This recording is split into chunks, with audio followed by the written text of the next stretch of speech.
Hello everybody and welcome to another One Piece review. This time around it's One Piece's 23rd anniversary. Luffy is on the cover of Shonen Jump, indicating so we're actually getting a new anime opening pretty soon. The first days of August, that's when we're getting a new anime opening. So that's something else to look forward to. And it just so happens that this chapter marks the beginning of the final stretch to the One Piece. It's the beginning of the Throne Wars. I don't think there's ever been a better time to be a fan of. We get a color spread this week with a bunch of parrots and the three main supernova captains there. Although I think the spotlight is mainly on Luffy and Kid's rivalry. The way the parrots are kind of neck to neck there reminds me of how Luffy and Kid were racing to be the first ones to get to Onigashima Island. And I think the fact that Law is riding Luffy's parrot as well, and that he's in the back there, just kind of symbolizes that he's already allied himself with Luffy. Luffy's wearing a shirt that says Lucky on it. And the shirt, if you zoom in close enough, you can see a man wearing a straw hat on that shirt. I believe Kid's pants say something like really heavy metal sound, or it could also be really heavy metal soul, which is the name of an album. Now, this color spread reminds me a lot of the one for chapter 578. If you go to that chapter, you'll find a color spread there with the straw hats and a bunch of parrots as well. And the connection, I think, between those two spreads becomes even more clear when you notice that in that spread for chapter 578, there is an Eastern type dragon looming in the background.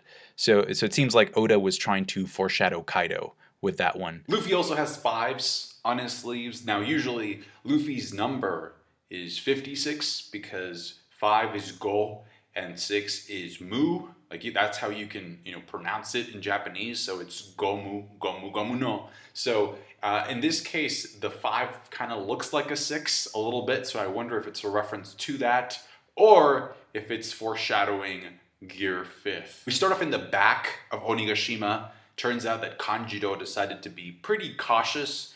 And so he shows up with a group of beast pirates as well as with some pretty well-drawn headless samurai. So those paintings do a pretty good job at foreshadowing what happens later on in the chapter. To the point where it kind of gets you thinking, wait, was the Orochi that Kaido sliced actually a painting? Because the chapter literally opens up with like, whoa, Kanjiro, you're pretty good at drawing people with no heads. And then later on, in the same chapter, Kanjiro's master loses his head. So it turns out that Momonosuke managed to injure Kanjiro's hand, and I feel like that little detail is so in your face. Like Oda is letting you know, look at his hand, right? It's right there. I think that detail has to pay off in some way or another. So I'm kind of curious if it was because of Momonosuke's injury that Kiku was able to gain the upper hand in the clash with Kanjiro, and that's how she was able to defeat him.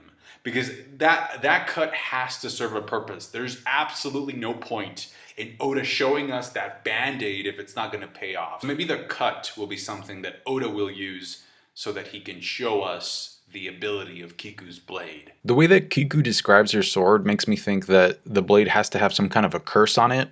It gets me to think that it's probably one of the 21 Owazumono swords, which is in the same category as Enma and Shusui and the Nidai Kitetsu. It reminds me of Katana from Suicide Squad, because she has a sword called Soul Taker that traps the souls of her victims inside. And so this is why Kiku's epithet is of the lingering snow, because the effects of her katana linger on even after the victim is dead.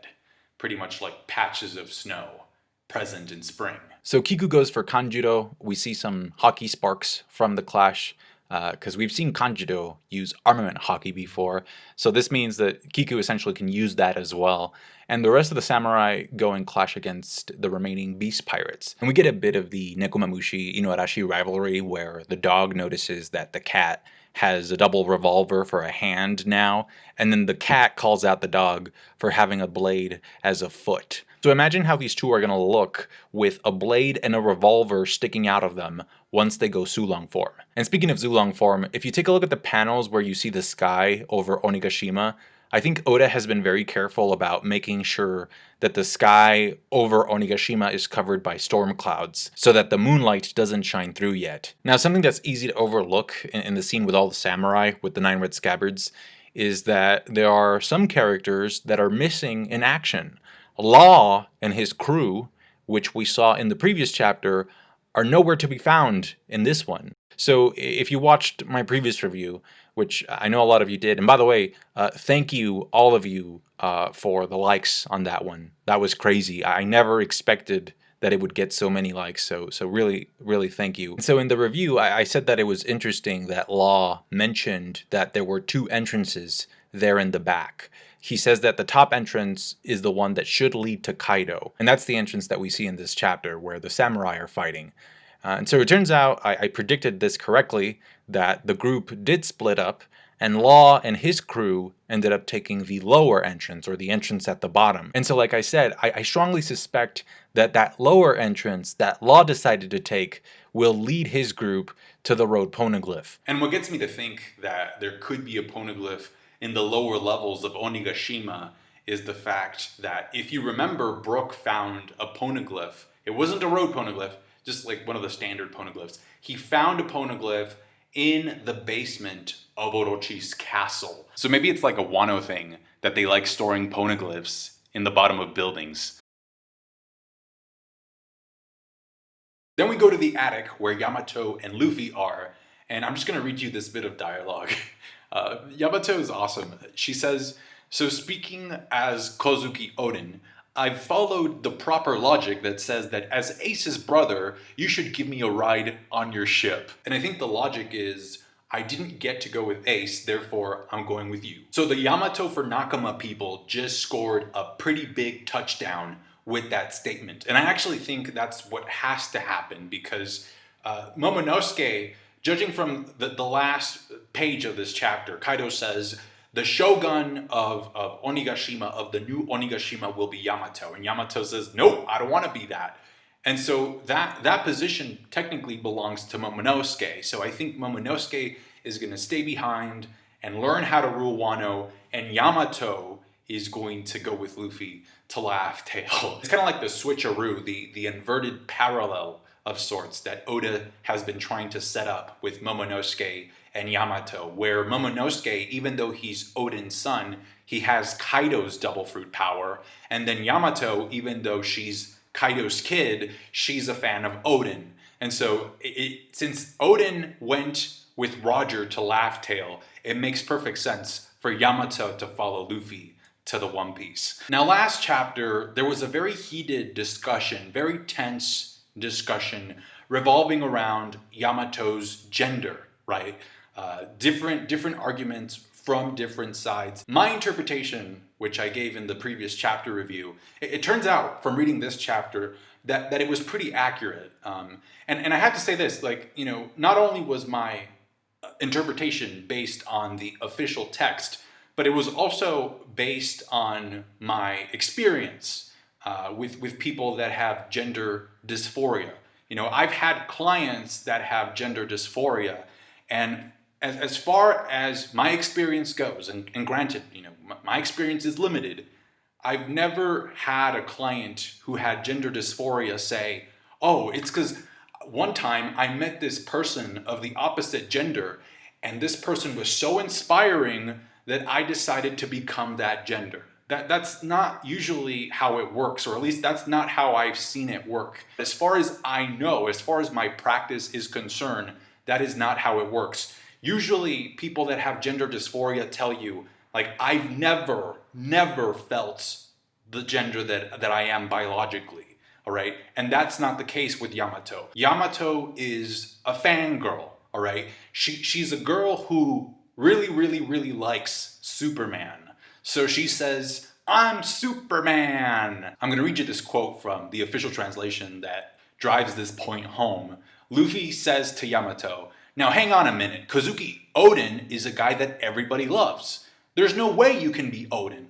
And then Yamato says, okay, fine, maybe you're more Odin than me, right? She doesn't say, oh, okay, fine, maybe you're more male than me. Maybe you're more of a man than me. No, she says, maybe you're more Odin than me. Maybe you're more Superman than me. Turns out Yamato can't leave Onigashima Island because she has these cuffs, and if she leaves the island, they'll explode.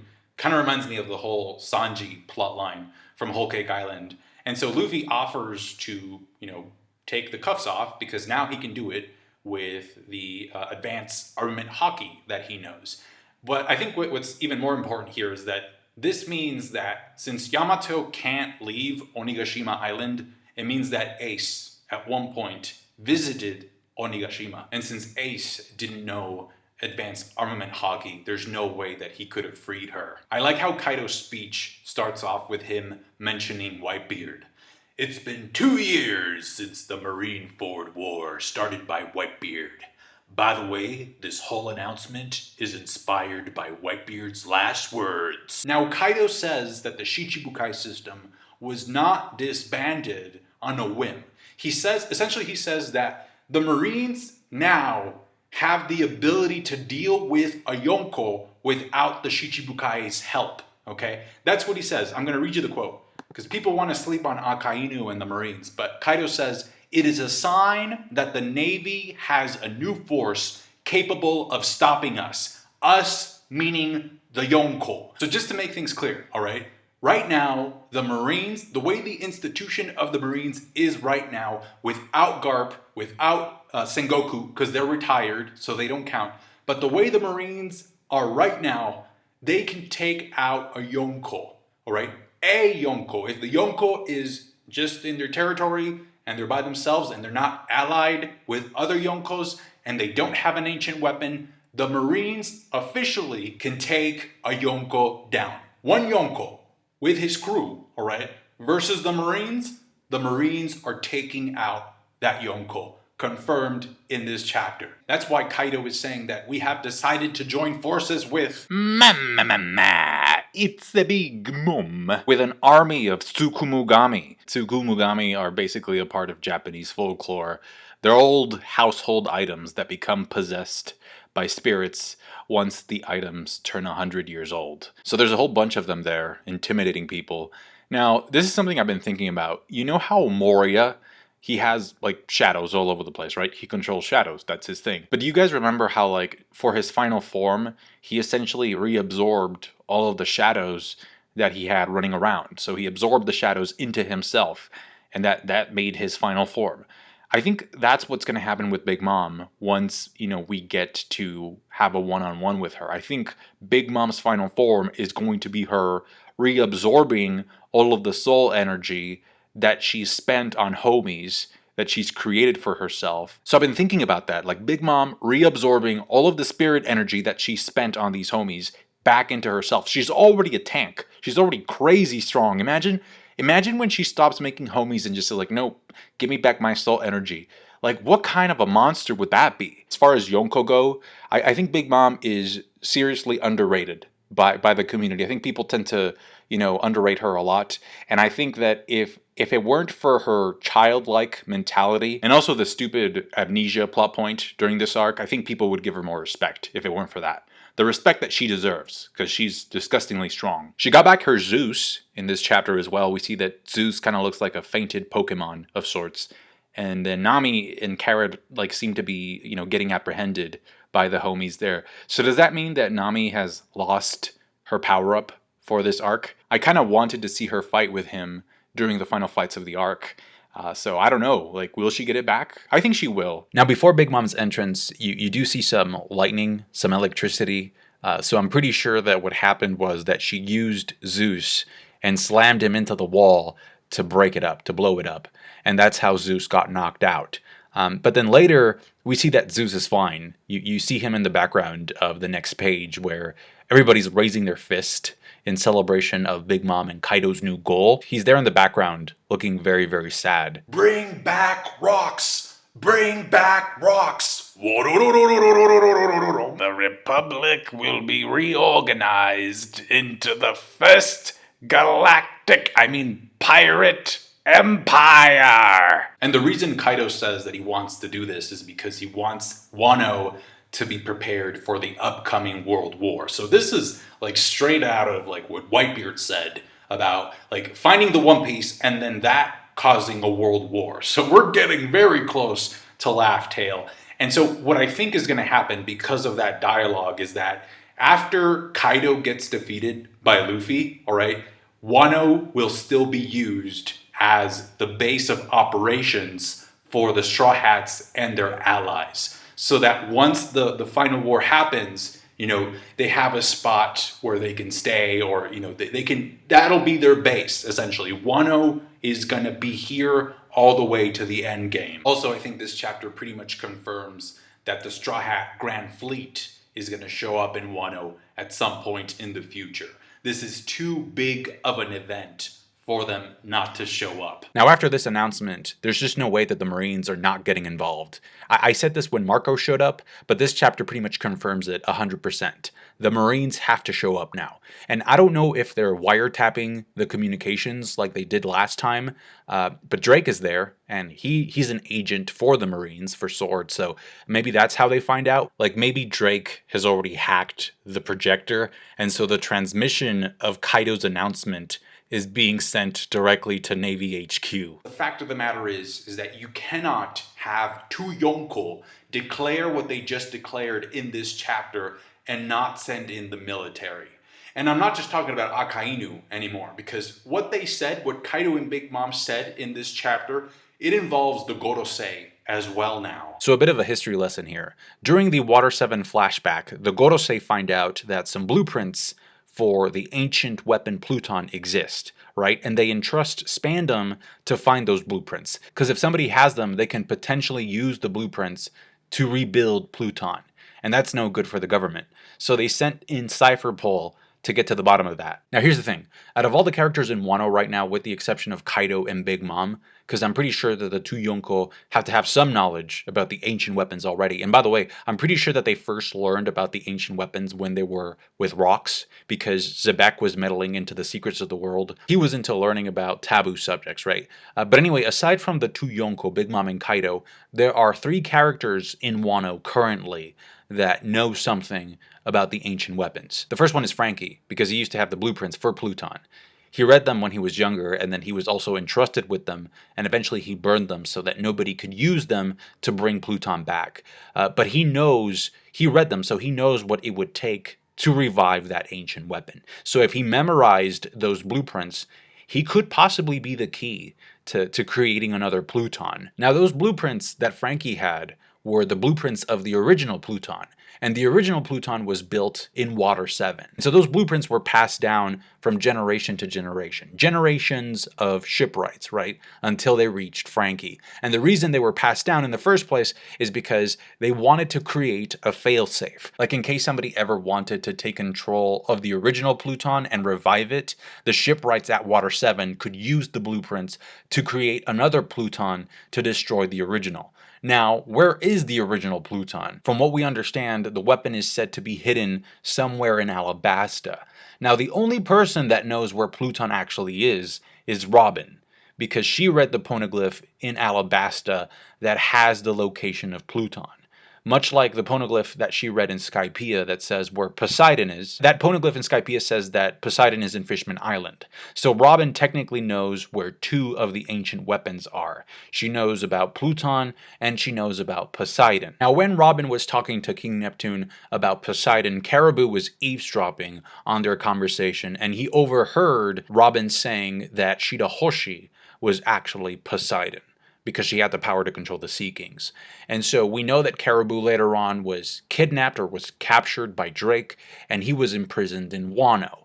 And so that plot point of Caribou getting caught and knowing about Poseidon has not paid off in the story at all. So it has to pay off at some point. It's possible that Kaido interrogated him, or maybe he's planning on interrogating him to make him spill the beans. But even beyond the ancient weapons, the reason for why I think the Marines have to send somebody into Wano immediately is because the two Yonko say that they're aiming for the One Piece. Now, before I get into that, I think this chapter also kind of supports the speculation I had that the characters with the eye symbol that have their face covered, like Who's Who has an eye tattoo, and Bao Huang the squirrel smiley user that has their face covered with the eye symbol. I think it's becoming more and more possible that they are members of the Three-Eyed Tribe. Because if they're aiming for the ancient weapons and they're aiming to get to Laugh Tale, you need some type of a way to read the poneglyphs. And then in the chapter, Kaido says, we're going to be ranging out, and sending out more people on raids. So I'm guessing that he's going to be sending people to collect the poneglyphs. Now, if that's the case, I feel like Big Mom knows something about an ancient weapon. Maybe Uranus, maybe she has some information that she's not sharing with Kaido. That's the feeling that I get. Because in Whole Cake Island, Big Mom tells Luffy, if Lola hadn't messed things up for me with her marriage, I would already have the power to take down the Yonko. I would be the Pirate King right now if it weren't for Lola messing up that arranged marriage. So I don't think that Big Mom has shared that information with Kaido yet. I do, however, think that they're planning on putting their road poneglyphs together, right? Sharing what's written on the stones with each other. And that way they get, they'll get closer to finding Laugh Tale. But I wonder, do you think they know where the fourth road poneglyph is? Now, going back to the Gorosei and why I think they have to send somebody in to stop Kaido and Big Mom now is because if you remember during Robin's flashback, during the destruction of O'Hara, we find out that the government is kind of concerned, right? They are worried of the ancient weapons being revived. That's a concern they have, but that's not their main concern. According to Professor Clover, what the government really fears is that people study the poneglyphs and find out the true history of the world, the history of the ancient kingdom. Because if people find out the truth about what happened to the ancient kingdom, they will rise up against the government. So the government doesn't want you studying the poneglyphs because they don't want you finding out the truth about the history of the world. Okay? Now the government says that they don't want you studying the poneglyphs because if you study the poneglyphs, you might be tempted to revive the ancient weapons. But that's just an excuse. What they really don't want is for you to find out the truth about what happened to the ancient kingdom. Now, if you get to Laugh Tale, you will find the truth about the history of the world. And that's exactly what Kaido and Big Mom are saying that they want to do. So in order to prevent that, the Marines have to get involved now. And that's kind of what Kaido wants, right? And at first, I don't think the Marines were taking the Big Mom Kaido alliance too seriously. But if they know about this, it's like, okay, Sakazuki, send in those ships. Because their priority was to, deal with the Shichibukai. The Shichibukai system has been dismantled, so they needed to go and apprehend the Shichibukai, but this right here, it's going to shift their priorities immediately. Most of the land of Wano is essentially there's a bunch of wastelands there, right? People are starving, they can't grow crops, there's contamination because of the factories and all that stuff. Well, with the exception of Onigashima and the flower capital, right? The flower capital has thrived because it takes the crops and the supplies and the food from the surrounding areas. So in this chapter, Kaido says, screw that. As of right now, Onigashima is the capital. And the flower capital is going to end up being destroyed just like the other little towns in the mainland of Wano. And that's the part of the plan that Orochi doesn't like, so he confronts Kaido about it, and Kaido gives Orochi the cleanest shave that I've ever seen. Now, something pretty interesting that Kaido says after the fact is that the concerns of the Kurozumi clan and the Kozuki clan mean nothing to us. So those are both founding families of Wano, right? So I'm wondering if a long time ago, Kaido's race, the Oni race, had a conflict, had some type of a battle or war against the founding fathers or the founding families of Wano. And maybe that explains the giant skull at Onigashima. Also, the idea that Kaido has about sort of creating a paradise for pirates reminds me a lot of Teach's Island and what Blackbeard did there, where he just, wanted to party and stuff. And so I'm wondering if, since we know that Teach is following Sebek's footsteps, or he was inspired by Sebek, I wonder if Kaido got that idea of creating the new Onigashima as his base from his previous captain, which was Sebek. Now that we've covered that, I'd like to welcome you all to a very special section of this review that I like to call a list of reasons for why Orochi is not dead. Reason number one, it's obvious. This is One Piece, where characters rarely die in the present. Obviously, there are some exceptions to this rule, like Ace and Whitebeard, but for the most part, it's well known that Oda has a really hard time killing characters off in the present. We've also seen characters lose their head before in the series. Doflamingo in Marineford slices Crocodile's head. He's fine, and then in Dressrosa, Kidos or Kairos, cuts Doflamingo's heads off, and it turns out that Doflamingo was a string clone. Reason number two is that Orochi is a mythical type Zoan. We know that he has the power of the Yamato no Orochi, or the eight-headed serpent in Japanese mythology. And from what we've seen, in addition to being able to transform into mythological creatures, mythical type Zoans also have an extra hidden ability that goes along with the mythology of their creature. Marco is a phoenix, and he can heal and regenerate because phoenixes are said to be reborn from their ashes, and their tears are supposed to have healing properties. Katarina Devon has the QB mythical type Zoan Devil Fruit power, and so in addition to being able to transform into a nine-tailed fox, she also has the ability to shapeshift, because according to Eastern folklore, foxes, nine-tailed foxes, have a shape-shifting ability that they use to be deceitful. Kaido is an Eastern dragon, so he can change the weather and create storms with his power as well. So with that in mind, Orochi has 8 heads, and so even if you were to cut one, he still has 7 left. Plus, mythologically speaking, the Yamato no Orochi is very similar to the Hydra from Greek mythology.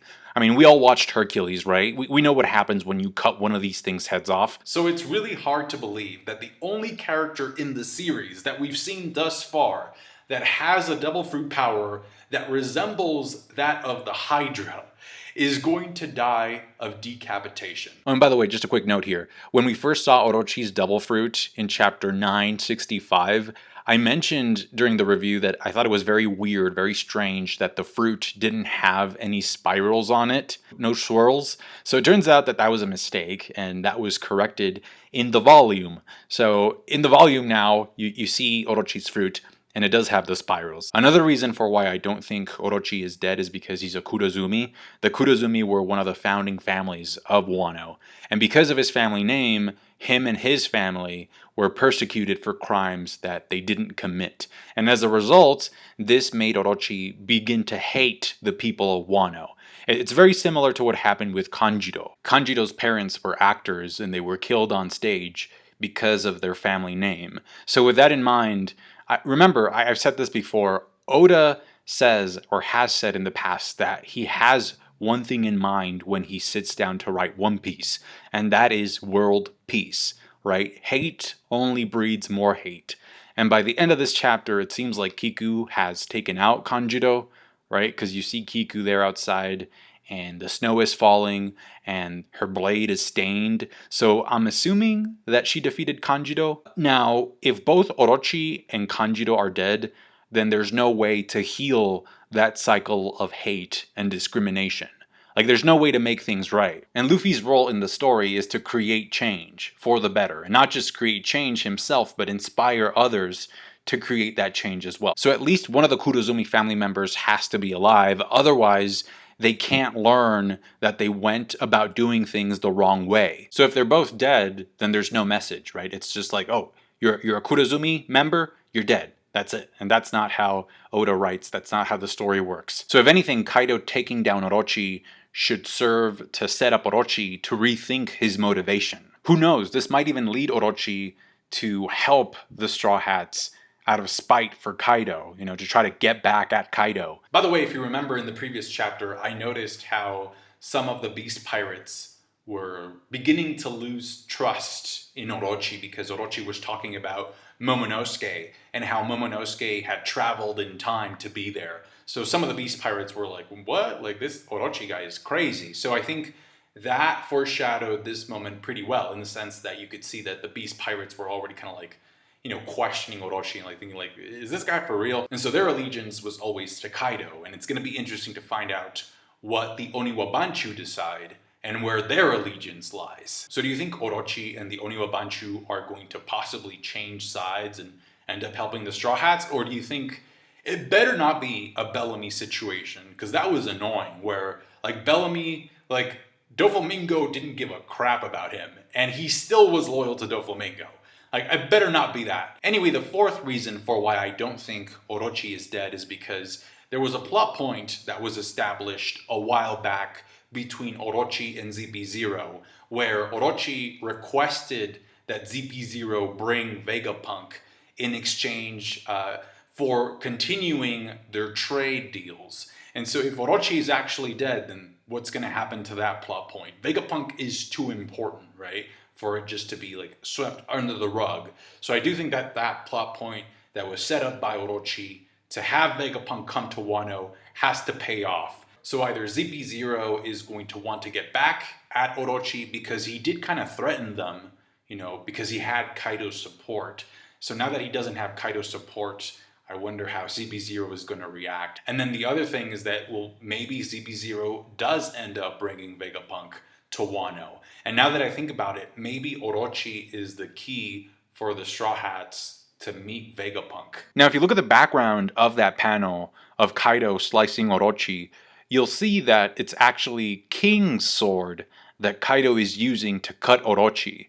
And we know that this is King's sword because not only is King holding the scabbard or the sheath, right, but also the type of blade and the handle and the sheath or the scabbard matches perfectly with the weapon that King has had with him ever since he was first introduced. So it's the same sword, it's the same sheath, same everything. And so the final reason for why I don't think that Orochi is actually dead is because of the sword that was used to apparently kill him off. Because in Japanese legend, Susanoo is the deity who takes out the Yamato no Orochi. So he kills the snake and he finds a special sword inside one of its tails. Now, the sword that Susanoo uses, according to Japanese legend, the sword that Susanoo uses to slay the Yamato no Orochi is called Ame no Habakiri.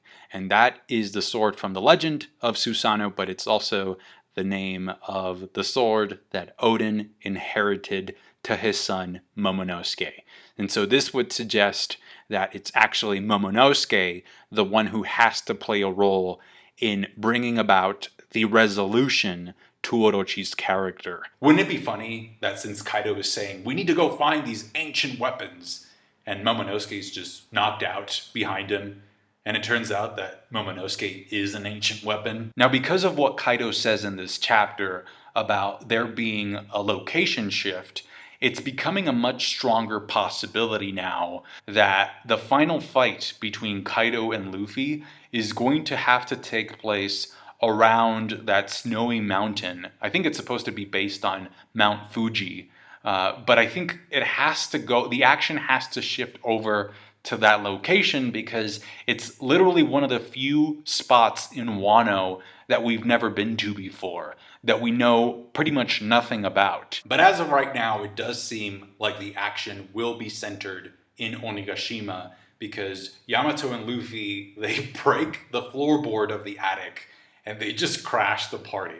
That's so Luffy. Now here's something pretty important that I only noticed until I read the chapter twice, and that's the fact that if you look at the room that Yamato and Luffy land in, right, that is not the same room that Kaido and Big Mom are in, all right? Those are two completely separate halls, right? So Luffy and Yamato are not in front of Kaido and Big Mom. Big Mom and Kaido didn't even notice that they dropped from the ceiling. Because after they fall down, Kaido just keeps giving his speech. Okay, so that's a completely different room. Earlier on in the chapter, we see Yamato and Luffy poke their head in, and they see that the room below them is showing a transmission of Kaido. But it's not Kaido himself that they're above. Otherwise, if Luffy and Yamato had landed in front of the two Yonko, Luffy would be in danger of getting KO'd again. Right? And that's not the case. Although he does want to head over to where Momonosuke is. Unfortunately, Luffy Like, he didn't have enough time to remove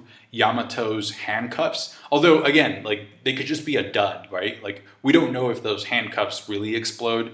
But I'm worried that because of that, that could be a way to not just nerf Yamato, right? To sort of, blackmail Yamato, but blackmail Luffy because Yamato's safety is in danger. I wonder if that's going to affect how the fights are going to unfold. I also find it interesting that somebody in the crowd yells out, "Hey, that's Master Yamato," which means that they knew about Yamato's identity without the mask. I wonder if they're going to let the Toby Robo just deal with Luffy and Yamato, and then Kaido's just going to be like, call me when it's over, whatever. And maybe Luffy is going to fight, one of the Toby Robo, and then Yamato will take out another, and we'll see what the prehistoric devil fruit powers of the remaining Toby Robo are. And that is going to do it for me today, guys. Thank you so much for watching and for all of your support. I think this is like my longest video ever. Understandably so. It's such a huge chapter. It puts you in the zone of like, okay, wow, this is how close we are to the ending, right? So thanks a bunch for all your support, liking, subscribing, everything you do. Let me know what you thought about the chapter down below. I'll catch you guys later. Take care. Bye.